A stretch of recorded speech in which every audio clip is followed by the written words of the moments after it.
August 31st is International Overdose Awareness Day, and we talk to McCall Behavioral Health Network about their work and why they released a video recently called The Truth About Fentanyl Exposure. Plus, we take a look at other stories making the headlines from around the region. This is Connecticut East This Week.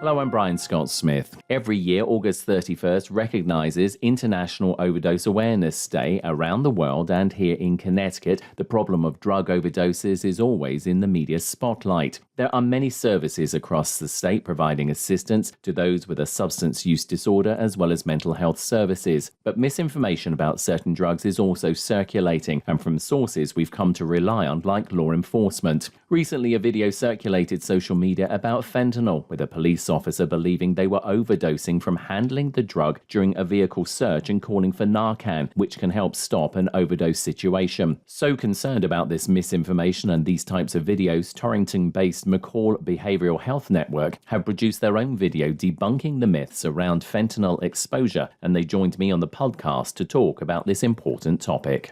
We're talking to Lauren Pristo, Director of Community Engagement for McCall Behavioral Health Network. Lauren, ever so many thanks for joining us. Thank you so much for having me, Brian.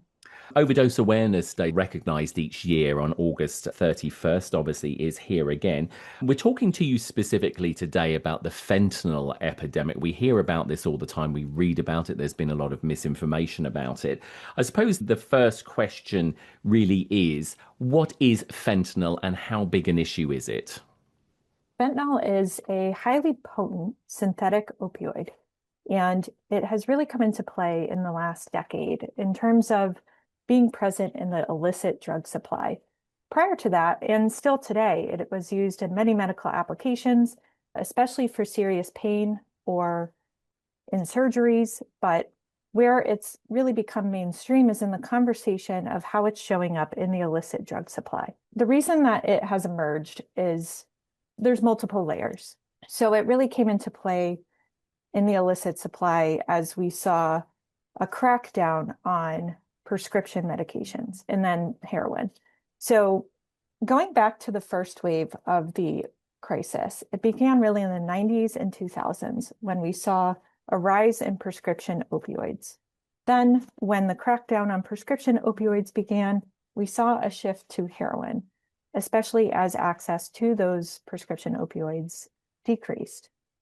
Then back in probably about 2013, and then through that later half of 2013 all the way through today, we saw the emergence of fentanyl in the drug supply. This really started being added to heroin, and now we've seen almost a complete shift away from substances like heroin to fentanyl being the primary opioid that's available in the illicit market. We're actually seeing a fourth wave now too, where we're seeing an increase in stimulants such as methamphetamine and cocaine that are being added to the supply of fentanyl as well. Fentanyl is showing up in powder form and in pressed pills, but continues to be a spotlight, understandably, because it is driving a significant number of overdose deaths. What I do think is important for folks to understand, though, is why fentanyl, like why we are having this struggle with the illicit market. And it dates back to the beginning of the war on drugs, where there's a concept in drug policy called the iron law of prohibition, where basically the harder the enforcement, the harder the drugs.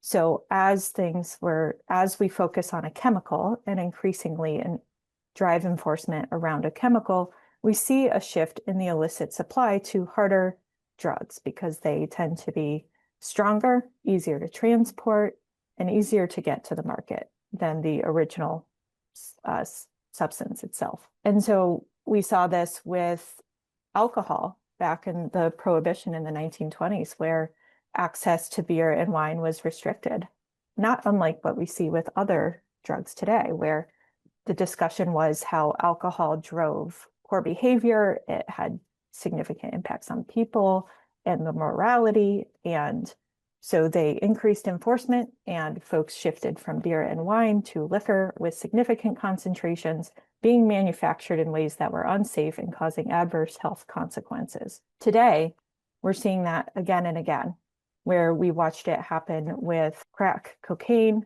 we watched it happen with opioids, and now we're seeing the emergence even today of things like xylazine and other additives in the supply as enforcement continues to increase. There's also another layer to this, though, as to why people use drugs to begin with. If the chemical was the issue and policing the chemical worked, people would stop using it. However, we still see people continue to use drugs, especially dangerous drugs, because it is driven by the root causes of addiction. And the root causes of addiction is often trauma. Can I just jump in here? Because one of the things I think often is misunderstood and possibly even misreported as well by the media is this term and the use of the word overdose.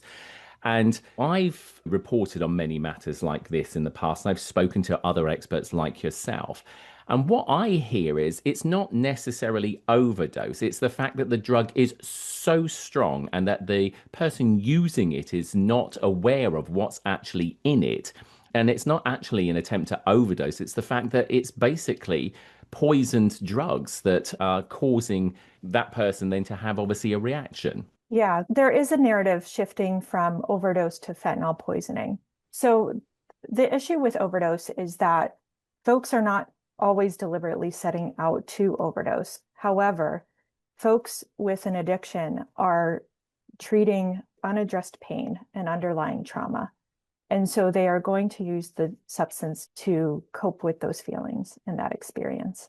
And when they are addressing those feelings of pain and isolation, a lot of times our friends and colleagues who tell their stories, they share that overdosing necessarily wasn't the goal, but it wasn't also avoided because the pain was so strong. Talk to us a little bit about the fentanyl thing as well, because, like you said, it's become quite a media spotlight. We hear all these stories. I know that your organization recently released a video because you were so concerned about misinformation around fentanyl. And just to set this up, I understand that this came from a police video or a video involving police and the officer allegedly falling victim to fentanyl poisoning because they were just handling it, which is not true. So talk to us about that and where you think this is coming from, because we see this happen every now and again. This misinformation, it rears its head, but I mean, this seems quite an unusual place for misinformation to come from. We don't necessarily expect police or law enforcement to get that wrong. So can you just talk to us where you think this misinformation is being generated from? Yeah, the focus of chemical-centric policy on drug control drives a lot of fear-based narratives. And particularly with law enforcement, we're seeing this narrative that coming into contact with fentanyl, touching fentanyl, or being at risk of inhaling aerosolized fentanyl can cause an overdose. There have been some recent incidents where we see videos of this circulating online.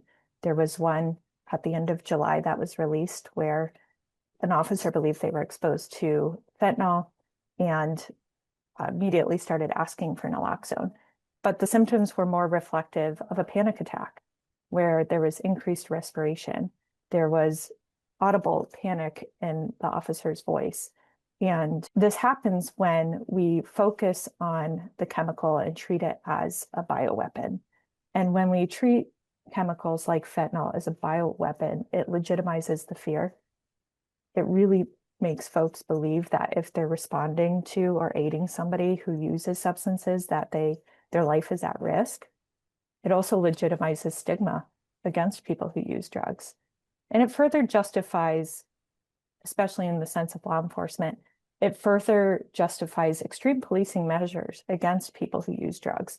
Because in some of these cases, we actually see increased charges brought against the individuals who are being detained because of the concept that they've now put the officer's life at risk because they had been using fentanyl and the officer was supposedly exposed to it.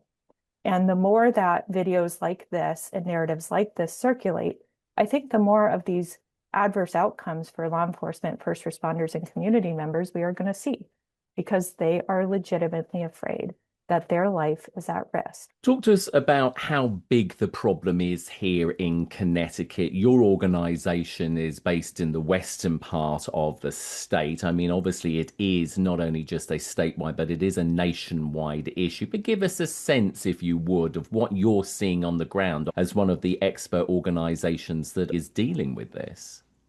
Yeah, on the ground, we're seeing folks continue to be impacted by the overdose crisis. While around the state and around the country, the numbers went down in the year of 2024 compared to the year 2023, we still saw more than 80,000 people pass away nationally. And in the state, nearly 1,000 people passed away from overdose. And as we're seeing these modest decreases, it's important that we don't lose focus. We have to continue to develop our programs and do the good work that addresses the root causes and drivers of the overdose crisis. I think this is especially important because, as I shared with you before, the more that enforcement drives shifts in the drug supply, it's going to continue to be volatile and dangerous for the people who consume them. And so we must stay focused because the drug supply, we could be here in 10 years from now talking about a different drug. And frankly, as long as we aren't doing those good programs that address the root causes and work with people to meet them where they're at, we're going to continue to see overdoses, especially at high rates like this. Are you seeing a pattern in a particular part of society or particular gender? What parts of society are being impacted possibly more by this? So the overdose crisis has impacted all parts of our society. However, as the programming and resources have increased, we do see there are certain populations that don't have the same level of access to services. Particularly, we've seen decreases in overdoses amongst our white populations. However, that same decrease is not seen in our Black populations. This is also true for women or our LGBTQIA plus populations, where there is a different level of impact. And so we have to ensure that all of our programs that we're rolling out are equitable in their response and making sure that access to those folks is readily available and made easy and supportive. As we said, you are one of many organizations here in the States doing incredibly great work in helping people with substance use disorder. But this is also a case, surely, of educating the legislator as well here in the state to let them better understand what the situation is, what is being done, the types of things that are effective. And like you said, we have seen for years in this country the war against drugs. And I'm going to make this point here, and if you disagree, absolutely fine. But I think, it's not worked, the war against drugs. You can't just keep arresting people. I think it's shown it doesn't work. We need to take a different track. So is this a case of advocating and trying to educate more our legislators to get them to understand that we need to take different routes to try and solve or to assist in these matters? That's spot on, Brian. The war on drugs has not worked, and we do have to shift our focus because as long as we're focused on a punitive approach to ending the overdose crisis, we're really not going to accomplish what we're setting out to do. We really need to focus on initiatives that are informed by public health, and that includes things like access to medications for opioid use disorder. That includes harm reduction. That includes overdose prevention centers. But it is difficult because I think, especially in times like today, when power structures generate a narrative that paints people who use drugs as dangerous or disposable, it's really critical that we push back against that and we create a different narrative and remember that compassion is our most powerful tool as humans. And we have that gift to be able to say that our neighbors and the people we love and the people in our communities are worth it. And they are human too. And something has happened to them that has driven an addiction or has brought them to use drugs that they didn't realize were going to be potentially lethal. And so we have to focus our policies on that, on interventions that are compassionate and supportive. And I think indirectly as well, and you mentioned this earlier in the interview when you were talking about prescription painkillers. I mean, we saw like a knee-jerk reaction to that a few years back of we mustn't be giving out so many opioids type painkillers to people to deal with their pain if they've had some sort of trauma or they've had some sort of physical issue sort of thing that required that type of pain relief. I'm guessing, again, it really was an attempt to deal with it, but it was a misguided attempt because all that's now happened is it's shifted people to like say, well, I'm not getting the pain relief, so off I go and get illicit drugs because that's the only way I'm actually finding any pain relief. Precisely. And it's physical pain and emotional pain. And so we have to have interventions that address both and allow folks access to both. We have to have really good behavioral health resources so people can address the underlying drivers, that trauma, that pain that brings them to use these illicit drugs so compulsively. I know that in some parts of the state, law enforcement, and we don't want to be knocking law enforcement all the time, they've got a tough job, but I do know that in some parts of the state, certain law enforcement agencies work better with organizations similar to yourself to actually not only educate themselves, but to put out information in the community and actually work in concert. I mean, are you seeing that increasing? And also, is that something you would also like to see increase as well? Because education is a great thing for people. The more that we can educate people, surely the better. That's a great point. And yes, absolutely. All good public health approaches involve all sectors of our community, and that includes law enforcement. And we have had success in Connecticut where we've been implementing a program called CLEAR. It's Community and Law Enforcement for Addiction Recovery. It's a pilot that we're hoping will go statewide because it really partners law enforcement, behavioral health, and other community agencies together to address the overdose crisis and really work to it's a deflection model. So rather than send people through the criminal justice system in hopes that will force them to change, it directs them to those supports and services that show the person that they are well loved, cared for, and that will walk alongside them. So we've had great success. We have rolled CLEAR out in several communities, particularly in Western Connecticut, where now we have law enforcement deflecting people to our behavioral health agencies. And when this happens, we have staff who are specially trained, many with lived experience, who show up and show that person that they care. And we're seeing really good success too, because rather than sending somebody through the court system, through jails, or suggesting that they just stop, it recognizes the reality of substance use disorders. And we provide them with very specific supports. We provide them with harm reduction. If they're interested in treatment, we have all the tools in our toolbox to help them get there. And it really wraps people up with love and support. And I think what's also critical of that is programs like this also support the family, because we know that the overdose crisis, we're talking about right now a lot about the impact on the individual, but there are families and communities that surround these folks who really love them and they want them to be healthy and safe and alive. And so what's important to us as well is to walk alongside the families, to say, we see you, we care about you too, and we're going to help you through this journey, as difficult as it is. Yeah, that's an important thing to hear because, as you say, if people don't feel that they've got support, it just makes things so much harder. And as you said, families, friends, work colleagues can do so much to aid somebody's recovery if they also feel that they've got some resources and support, and also, again, education and knowledge so that they can step in and help that individual. What sort of parting message do you want to leave for listeners about this particular recognition day, but also if they are struggling themselves or know somebody who's struggling with substance use disorder, maybe it's fentanyl or something else? Overdose Awareness Day is an important time to come together as a community and remember the folks who have been impacted by overdose, either experiencing an overdose or who have been lost to an overdose. Their absence is felt in our communities, and we cannot forget them. And we must also come together to, in addition to remembering the folks that we've lost, to really work together to build a world where other folks don't have to experience this as well.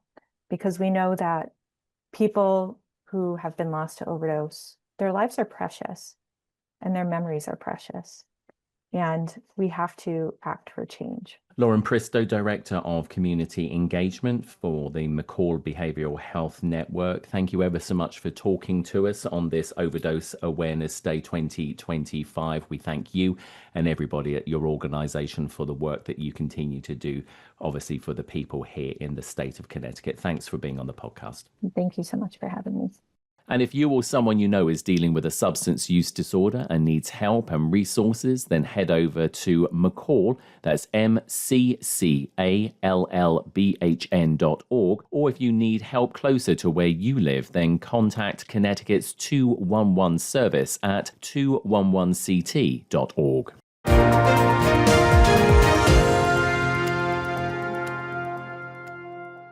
Talking to your kids about the dangers of vaping can be hard. Getting them to listen to hot gossip is easy. So here's some drama you could share with your kid.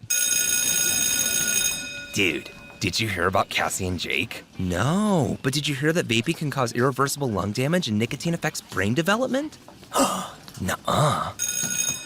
You don't need to gossip if you want to have an open conversation about vaping. So if you want to get tips on when and how to talk to your kids, visit talkaboutvaping.org. Brought to you by the American Lung Association and the Ad Council. Time now for a look at other stories making the headlines this week. Governor Lamont, state and local leaders held a press conference recently at State Pier in New London, where wind turbines are assembled for the Revolution Wind offshore wind project. Recently, the Trump administration, through the Bureau of Ocean Energy Management, or BOEM, issued a stop work order to Ørsted, the wind farm developer. Lamont said he was shocked by the decision. We've had a lot of conversations down in Washington, D.C. I talked about this with the president and the Secretary of Energy and the Secretary of Interior. And we don't agree on everything, but there was a strong sense that we wanted more American-based power. We wanted power that was going to be affordable, would bring down costs for consumers, especially here in New England, where we have relatively high prices. BOEM says the stop work order is to allow them to investigate concerns over national security issues and the use of exclusive economic zones, such as the nation's territorial and high seas. U.S. Senator Chris Murphy was among those who had harsh words about the president's decision. In the big, beautiful bill that he shepherded through Congress just a few months ago, there's $190 billion of tax breaks and direct subsidies to the oil industry. A withdrawal, a devastation, a destruction of help and tax credits and subsidies for renewable energy. This president is committed to destroying renewable energy and to powering this country only on oil and gas to please and help his friends. It's a blow to the offshore wind industry and Ørsted, as the Revolution Wind project is 80% complete and was due to start producing power for Connecticut and Rhode Island in 2026. In a statement, Ørsted said they are reviewing all permits and licensing with the appropriate federal agencies and looking at what actions they can take to get the project back on track, including a possible legal challenge to the stop order. Advocates for low-income families in Connecticut say state lawmakers need to address federal spending cuts in a special session this fall. Catherine Carley from the Public News Service has the details. Hundreds of thousands of residents are expected to lose benefits from Husky Health and SNAP following passage of the Republican budget megabill, which made significant reductions to public safety net programs. Melvin Medina with the Connecticut Project says it's time to draw upon the state's more than $4 billion rainy day fund. It is very clear that under this federal administration, working families are under attack, and the state should do everything in its power and resources to protect working families in Connecticut. He says the state can also rely on its roughly $2 billion budget surplus to protect working families and bolster the economy. Backers of the federal budget bill say changes were needed to trim federal spending and extend tax cuts from 2017. I'm Catherine Carley. In the Day newspaper this week, an internal affairs report on East Lyme Police Department's handling of a kidnapping and stalking case finds a police detective and leadership violated multiple department policies and failed to oversee, document, or investigate the case properly. The report, released by the Daigle Law Group and initiated by the Board of Police Commissioners in November, also says Acting Chief Mike Masek and Lieutenant Dana Jaziski failed in their duties when they did not order an internal investigation into former Detective Mark Comu, the main subject of the investigation. Comu's investigation led to the arrest last year of Stephen Nicholson on 11 stalking-related charges that included felony kidnapping and unlawful restraint. A judge in New London Superior Court in November, though, dismissed all charges against Nicholson after it was revealed, according to Nicholson's defense team, that Comu was neighbors with alleged teenage victim Claire Killen and had a personal relationship with her. The report says Comu and Killen spoke on the phone for 85 hours over a 5-month period. The report did not find enough evidence for a conflict of interest. However, it recommended the department develop a conflict of interest policy and say Comu and Killen's relationship clouded his judgment. Comu has since retired from East Lyme Police Department. Massachusetts educators are backing legislation to prohibit cell phones in public schools as the new school session starts. Here's Catherine Carley again from the Public News Service. The bill has already passed the state Senate and would require all districts to implement a ban by September 2026. President of the Framingham Teachers Association, Christine Mulroney, says removing phones from the classroom would make it, in her words, more human again. Students make eye contact. They engage in real conversations. They focus longer. They learn better. She says a bell-to-bell ban would prevent students from accessing their phones for the entire school day, including during lunch and recess. Students with disabilities or other medical needs would be exempt. If approved, Massachusetts would join 31 other states and the District of Columbia in reducing phone usage during school hours. I'm Catherine Carley. In CT News Junkie this week, 2 Connecticut airports have received over $7 million in federal grants from the U.S. Department of Transportation for various improvements to bring them up to current standards. The $7 million boost in federal support will make the 2 major airports safer, more reliable and comfortable for all flyers and air passengers with better facilities. Bradley International Airport will receive 3 grants totaling more than $3.9 million. The projects funded include the reconstruction of the existing terminal apron pavement to accommodate more aircraft operations and extending the existing paved taxiway, bringing the airport up to current standards. Tweed New Haven Airport will receive 2 grants totaling more than $3.1 million. The grants will fund Phase 1 for the design of Runway 2, which will bring the runway up to current standards and enable the runway to accommodate more passengers and a broader fleet mix of aircraft, as well as reimbursement of costs associated with an environmental assessment. And filming has wrapped in the town of Putnam on a new psychological thriller called Vigilance that is set against the backdrop of other locations in the area, including Woodstock. The film is due for release in 2026, and town officials hope it will shine a spotlight on the region and for more filming in the future. The film is produced by Frank Durant and filmed in the Putnam area over the course of 10 days. Durant said he picked Putnam for its beautiful seclusion and its heart.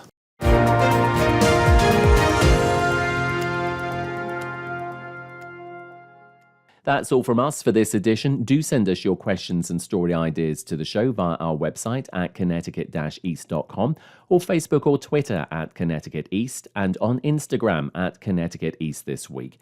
And you can listen to the show again on our social platforms, on demand, and by asking your smart speaker to play Connecticut East This Week podcast.